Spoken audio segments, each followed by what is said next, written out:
En el lado azul, defendiendo al equipo Fuego, un jugador ha farmeado su pase hasta cuartos de final, Levi.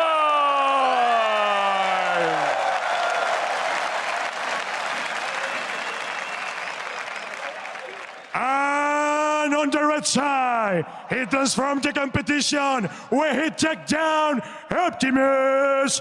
It's Uzi.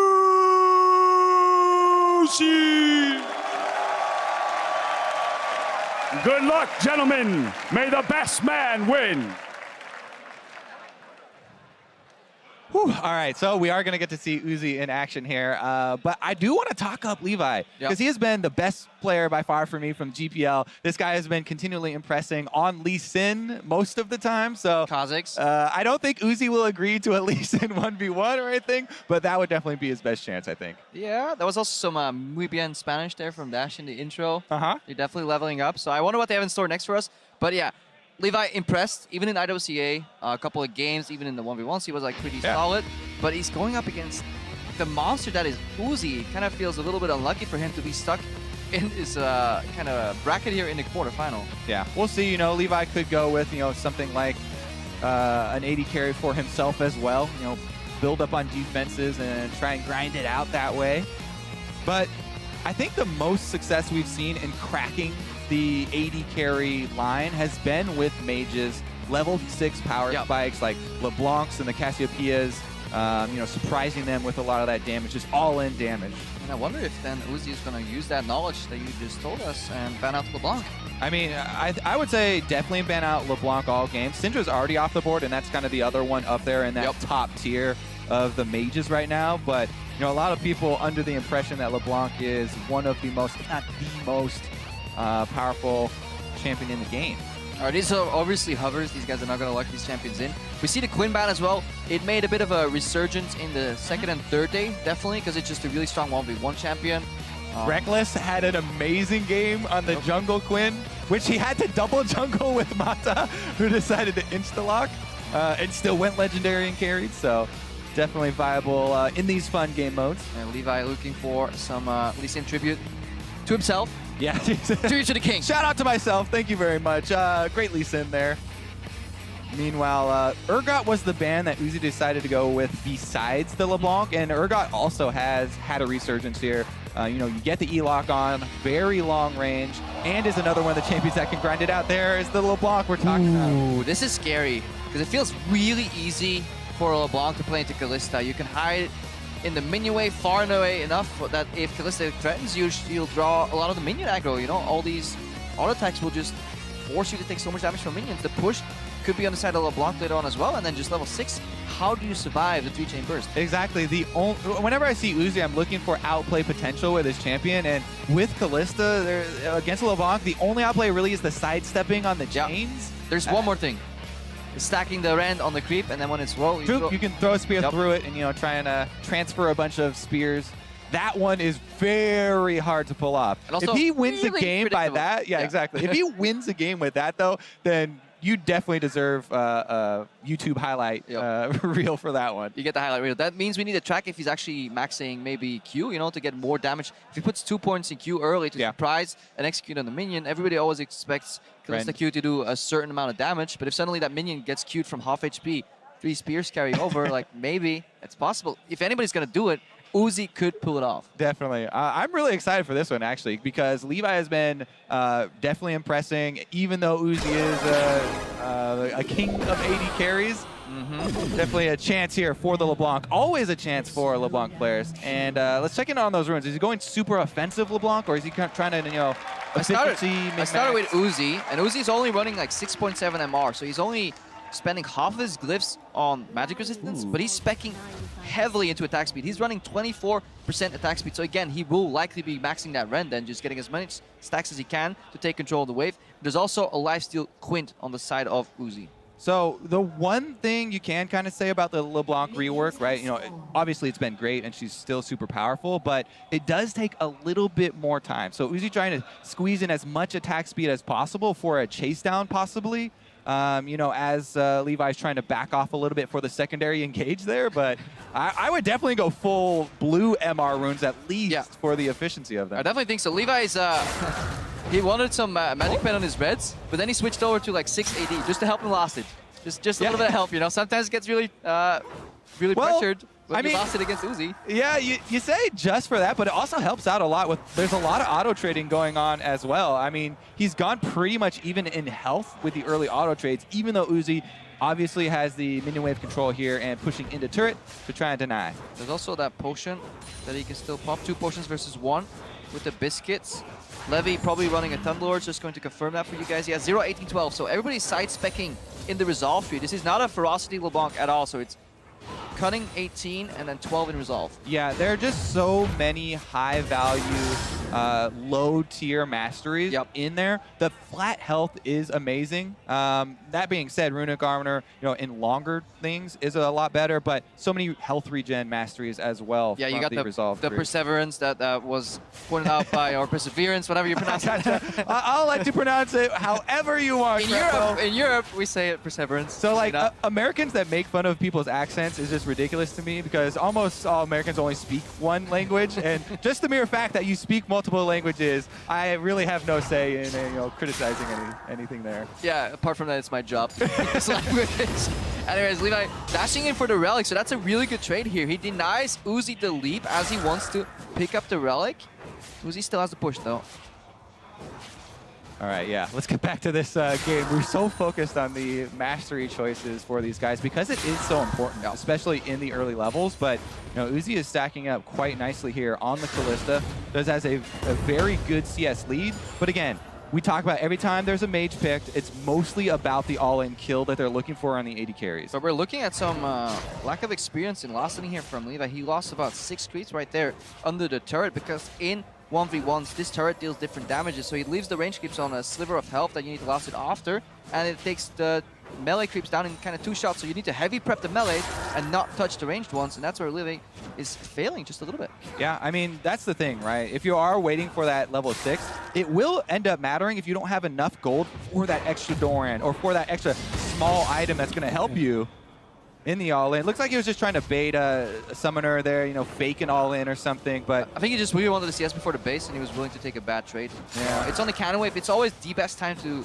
base, especially versus like kind of carry that can't do any AoE clear like Uzi right here. He's like manually taking them down 1 by 1, and then the cannon will enter the turret range, making it so that you lose at most 2 or 3 CS. Yeah, I mean, the thing is, yeah, it does take not too long to get back to this wave. You know, it's even shorter than mid lane or something. Yep. But what he did give up there with that back is the relic spawn. And so there's going to be not only minion wave advantage and a lot of CS advantage for Uzi, but also the extra relic on his side, as Levi could right now run and try and rush to pick that up before Uzi gets back. But concentrating on the minions, you know, needs that tiny bit of extra gold. Yeah, but he still messed up the CS there too. Like uncontested creeps being dropped there. It's going to be hard for him to seemingly lost it just with autos, and he's wasting a lot of mana, honestly, on farming. And the other thing to me is that if you're going with a mage and you're going with a kill strategy, that's the time when you buy offensive items, right? You buy cloth armors if you're going to try and grind it out.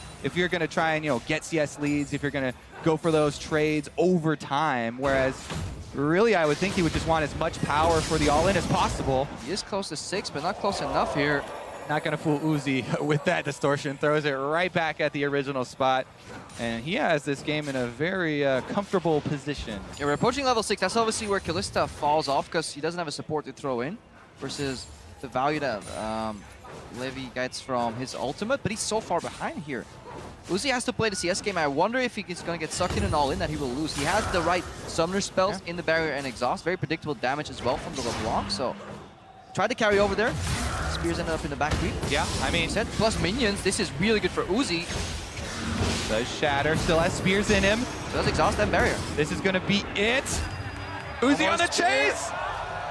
Ooh, they disengage, all summoners blown. That's actually good for the LeBlanc, in my opinion here. I think that it is gonna provide a lot more threat. Let's see what he does with it too. The minions aren't going to be frozen, so he has no chance at, you know, denying and trying to use that brush, but we'll see what he gets on the next back. I definitely do not advise him going more defensive.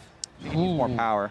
That was tricky from Uzi, because I feel like he had rent stacks in his opponent. He could have popped it, but I felt he needed like a proxy creep to make that one happen. Yeah, not quite sure, you know, did he use it super early on to try and clear out that last minion?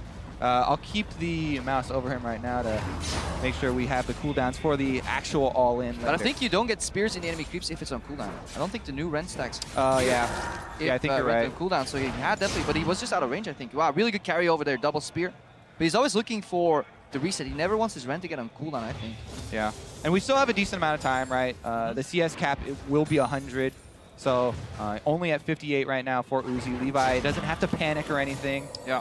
It's not just about being level 6 and looking for the all-in. It's so much about the setup as well, because the minions really matter in these. Yeah, especially if you're tanking cannon creep damage right here. But you see Uzi is progressively getting more scared, playing backwards in the lane. He's about 40 creeps to go, which gives ample opportunity for the LeBlanc to hit like level 9 and go for an all-in again, especially now that these barrier and exhaust is on cooldown. I think the momentum's shifting towards Levi. Not if he does that, though. Yeah. Also got a pretty good exit trade there as the Shatter carried over. So he's feeling okay about the situation, but Kalista CS is pretty decently under turret. We'll see how much pressure a LeBlanc can apply under there.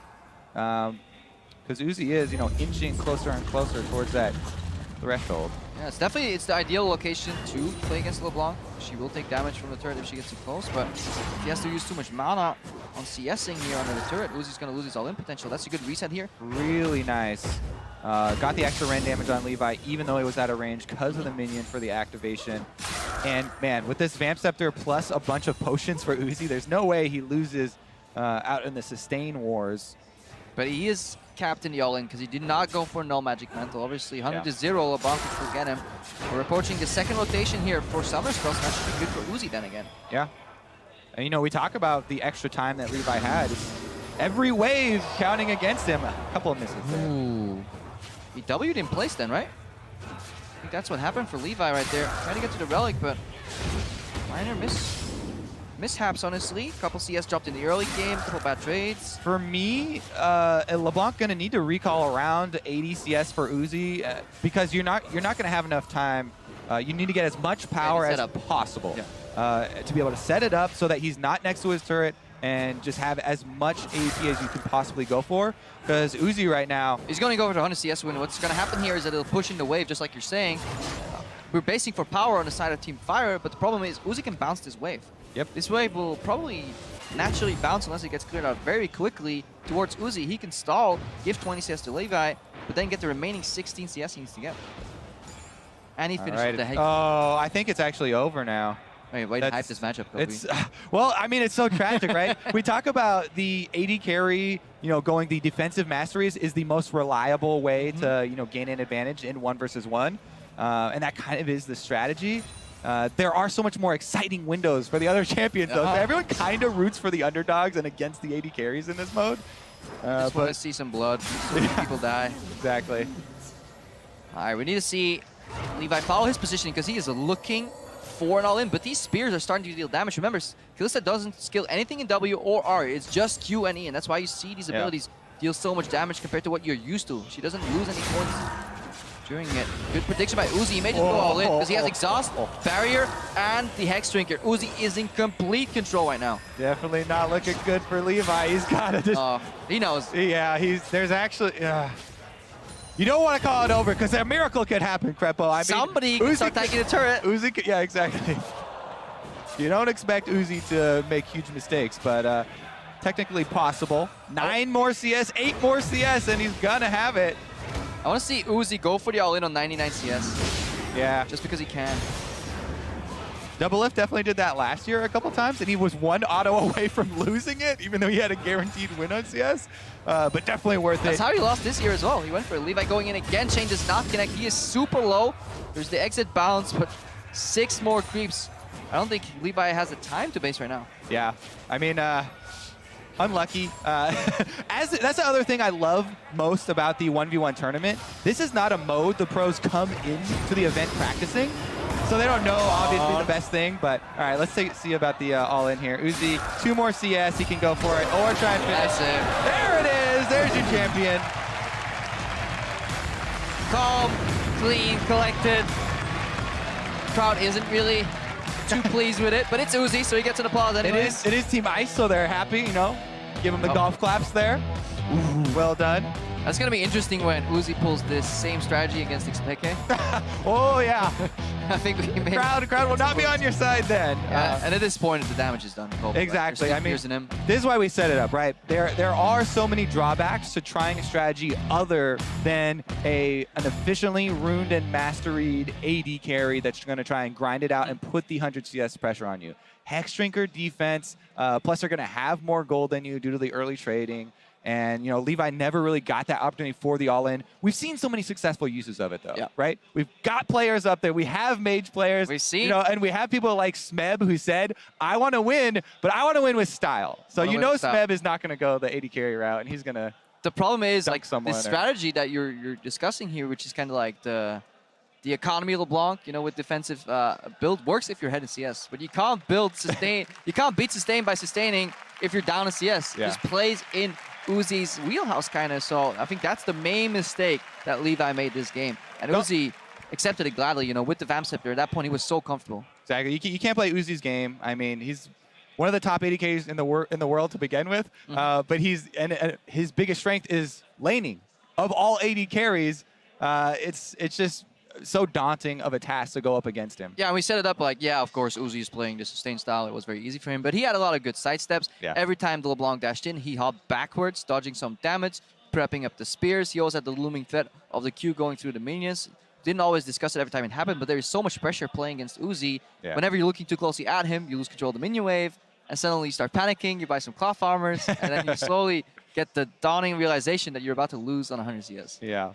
Oh, man. And looking forward to, as well, we talk about the lead that Ice does have. If Smeb loses the next match, Ice actually just wins because they have everyone left, basically. They get, like, all the points in the tournament. So that's, again, for 1v1s, the winner gets 250 points. Second place is 150. And then there's 2 times 50 points for the remaining players. And that could be all for Team Ice. So, yeah, I mean, all of Team Fire's hopes here on Smeb. We'll see how much style he puts in. It's a little bit of art here. We'll see how much style, how much substance he does want to put into this next one, because if he does drop it, then that's going to be... Well, we're about to find out, I think. 1 or 2 matches remain. Let's send it back to Dash, who is on stage ready to introduce the next players.